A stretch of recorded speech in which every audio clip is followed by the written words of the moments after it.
Hey, and welcome back to another episode. In this book review, we're going to look at a timeless gem from 1921 that's been motivating people and hustlers since then.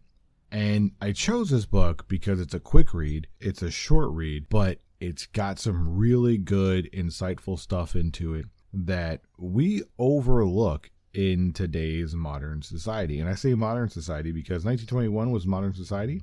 But you didn't have all the distractions and everything else that you have today. You didn't have all the excuses that you have today. And so the book is called The Go-Getter by Peter B. Kine. And it's a short parable that packs a mighty punch about self-help. And it's all about becoming that unstoppable force who doesn't take no for an answer. So if you know somebody who takes no for an answer, or if you know somebody who's constantly giving up after one obstacle or another, this book would be for them. Or if you want to help people just kind of get over some things, this would be good for them. If you ever chased a goal only to get hit by roadblocks and think maybe it's not meant for me because I've got obstacles in the way, then this episode's your wake-up call. Kine's story follows a determined World War veteran who turns obstacles into opportunities, providing that success isn't about talent or luck. It's about grit and determination.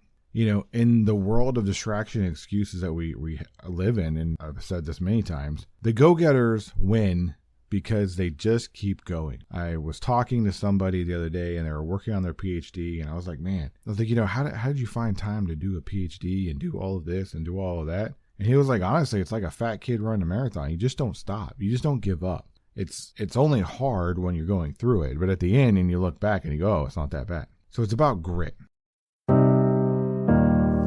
This is Tim Staten with Tim Stating the Obvious. What is this podcast about? It's simple. You are entitled to great leadership everywhere you go, whether it's to church, whether it's to work, whether it's at your house, you are entitled to great leadership. And so in this podcast, we take leadership principles and theories and turn them into everyday, relatable, and usable advice. And a quick disclaimer, this show, process, or service by trademark manufacturer, otherwise does not necessarily constitute an implied endorsement of anyone that I am employed by or favors them in representation. The views are expressed here in my show are my own expressed and do not necessarily state or reflect those of any employer. All right, so let's start at the beginning, where Kine starts dropping those motivational bombs. Peck arrives at the mill and dives in head first. The local manager warns them the wood is trash, it smells bad, warps easily, and nobody wants it. But Peck, he innovates. He rebrands it as Yapbook wood, perfect for cheap cigar stores or budget furniture. Within weeks, he's not just selling it, he's outselling the whole company and turning a profit. Cappy gets wind of this and calls Peck back to headquarters, stunned. He goes, how do you do it? He asks. Peck's response was simple. He saw the opportunity where others saw failure. This leads to the heart of the book, the infamous blue vase test. Cappy wants to promote Peck to the manager of the new office in Shanghai, but first he needs to confirm if Peck's is a true go-getter. On Sunday, when everything's closed, Cappy sends him on a wild goose chase for a rare blue vase from a specific shop in San Francisco. He gives bad directions on purpose, and the shop owner is in on the test, instructed to make it impossible. Peck spends the whole day hitching rides, breaking into the shop after hours, even jumping on a moving train to chase down the owner at a funeral. By nightfall, he returns with the vase, battered and bruised, declaring, "It shall be done." Obstacles aren't stop signs. They're tests of your resolve. Peck passes with flying colors, earning the big job, proving that determination trumps everything.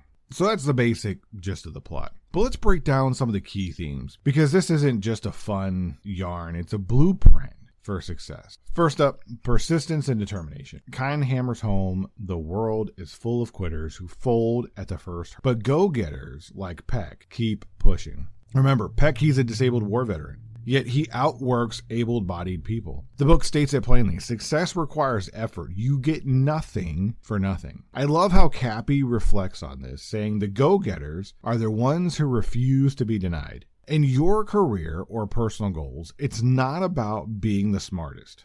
It's about outlasting your competition. And I've known several people who have made it to very senior positions who say, I'm not that smart. I'm not that good. I just outlasted everybody else. Everybody else quit before I did. So don't quit too soon. The second theme is resourcefulness and thinking outside the box. Peck doesn't just grind. He gets creative. With the skunkwood, he doesn't complain. He pivots, finding a niche market for it. And with the vase, he improvises like MacGyver in like the 1920s. Kind shows that true initiative means solving problems on your feet, not waiting for permission. This ties into loyalty and commitment too. Peck's all in for the company, treating every task like it's his legacy. And I love that. So think about that for a second. He treats everything like it's his legacy. So how we do something is how we do everything. And when you're given a task, no matter how small it is, no matter how menial it is, you need to treat that task like it's the last time you're going to do it or possibly ever do it. Because there are people watching you. You don't know how many times people will set you up, knowing or not even knowing. They're like, you know what? I wonder how this person is going to react to this. I wonder what this person is going to do. Let's do this little test. And then how you handle that determines how you're going to handle everything else. And then they make a judgment on you and you're either written off or you're part of the team. So next time you're given a task and you're like, man, this is way beneath me, doesn't matter. Go above and beyond. That's part of, Napoleon Hill's 13 principles that we talked about, going above and beyond. Every time you go above and beyond what you're supposed to go onto and people's expectations, you're depositing seeds into your future that you can't even see yet. And if you're like, well, I'm not getting paid for this, or I'm not going to do this, or I'm not getting that, don't worry. It will eventually come back to you. And in today's society, we have gotten away from that of I'm not going above and beyond because I'm not getting compensated for it. Well, you'll never get compensated because you'll never go above and beyond. So always go above and beyond no matter what, and it will come back to you. And Cappy in the book, he values this principle over experience or age, proving that attitude beats aptitude every time. The third principle in this one is a big one. The power of a positive mindset. Said this over and over and over again, how important it is to have a positive mindset. Peck's motto is, it shall be done. It becomes his mantra. There's no excuses. There's no victim mentality, just action. He's missing a limb. And I think today, I've got an acquaintance that I know. We've fallen apart over the years and really don't get to keep up, but he's missing a limb and he's running marathons. He's running half marathons. And I know people who won't even run to the bathroom. So you've got perfectly able-bodied people who come up with excuses for everything. And everyone wants to have a victim mentality. Oh, somebody did this to me. Oh, somebody did that to me. Nobody cares. Just do it. Just do what you're supposed to do. Get after it. Whenever you come up with all these excuses, that's when you give other people power. That's when you give up your vote and your seat at the table. And the book contrasts him with the killjoys who throttle industry with negativity. Your words and belief shape your reality. If you tell yourself something's impossible, it will be. And Peck's story is a reminder that even though times are tough, and you think about this post-World War I economy, that was like a horrible time, right? Optimism plus effort equals opportunity. So think about that. So this book is short, but its lessons are going to last a long time. Published in 1921, it was written by Peter B. Kine, a prolific author of short stories and screenplays, not some business guru. He dedicated it to a fallen general, emphasizing loyalty to the task at hand. Interestingly enough, it wasn't meant as a self-help book, but it exploded into popularity, inspiring everyone from Dave Ramsey, who makes his team read it, to modern entrepreneurs today. And it's pretty self-explanatory, but the reason why is because the themes are universal. In today's economy and corporate grind, we're facing skunkwood challenges all over the place. There's unappealing tasks that we're faced with that really test our mettle, that really test who we are as a person, and we don't want to do these things. And it's showing. It's showing in major ways, and I think that we need to get back to the point of doing, no matter how menial the task may be, because it's important. Somebody asks you to get it done, it's important. Even if you don't understand how it fits into the big picture, that's okay. They may be testing you. They may be trying to see how ingenious you are. They may be trying to see how creative you are. You never know. So I always like to leave you with something practical. Kine doesn't just tell a story. He embeds it. He embeds exercises in it. First, you got to audit your attitude. Like Peck in the interview, show up bold and prepared. Next time you're job hunting or networking, practice your elevator pitch or your 30-second pitch. It's important. Some people, disagree with that. But if you can't say who you're about and what you're about in 30 seconds or less, You don't know, and neither does anybody else. Highlight what you can do, not your limitations. Yeah, you might be thinking it's super obvious, but how many of us mumble through it? How many of us don't actually have that prepared? The second thing we can do is tackle tough tasks head on. When headed into a dud assignment, that promotion you think you'll never get or a project nobody wants, rebrand it like the skunk would. Find the angle. Who's the underserved buyer? Track your progress daily and use the "it shall be done" as your daily affirmation. I use one day. One day is my mindset. One day I am going to get to where I want to be. One day I'm going to achieve my goals. One day I'm going to achieve my vision.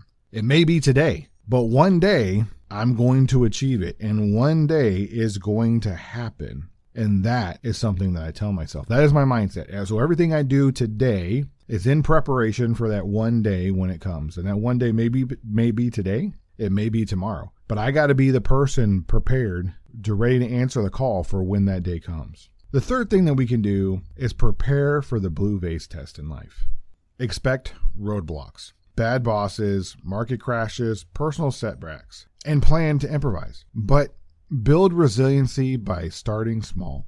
Set a weekly challenge like cold call 5 prospects or refuse to stop until something is done. Kine's book reminds us that age, looks, and circumstances don't matter. Results are what matter. And for teams and leaders listening, hire for go-getter traits. Test candidates with tricky tasks like Cappy did. One critique though. The book's from 1921, so it's a bit dated in its language and its views that young man's world lines feels a little bit off today. But I would say kind of read the book like you're watching a Humphrey Bogart movie, right? Get yourself into that black and white mentality of watching a timeless movie that is wholesome and really there to get you into where you need to be. So closing this out, the go-getter isn't about overnight success. It's about the daily grind that builds legends. Bill Peck goes from the desperate job seeker to the Shanghai manager because he embodies persistence, resourcefulness, and unshakable belief. In a 2025 world of AI disruptions and remote work woes, these lessons hit harder than ever today.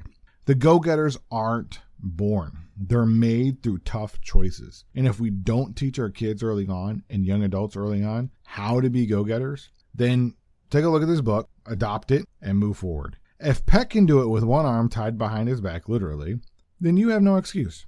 Literally, you have no excuse. And if you say, well, I have one arm too, well, great. Bill did it. Bill Peck did it. You can do it too. So my challenge to you is this. This week, pick one impossible task. Maybe asking for that raise or finishing that side project, and go get it. Track how it feels when you say, "it shall be done." Share your story. And lastly, I want to hear your stories. Share it. Find us on TikTok or Facebook or Instagram and find a reel that I post and share your story with it. I want to hear how it went for you this week. As always, thank you for stopping by and checking out this episode and listening to it. I really hope that you enjoyed it. Before we go, I'd like to ask a favor of you if I could. If you could please share this episode with 1 or 2 people who you think might like this topic. If you haven't followed or subscribed on the platform that you're listening to, and hit all the bells and icons and all the whistles so that you know that when we post another episode, you'll be alerted, please go ahead and do all that before you go. If you got some value out of this episode, please leave a review or a comment so we can help spread the show to other people who might be interested in the topics that we've talked about here today, but may not have found our show yet. Again, thanks for stopping by. I'm Tim Staten, stating the obvious.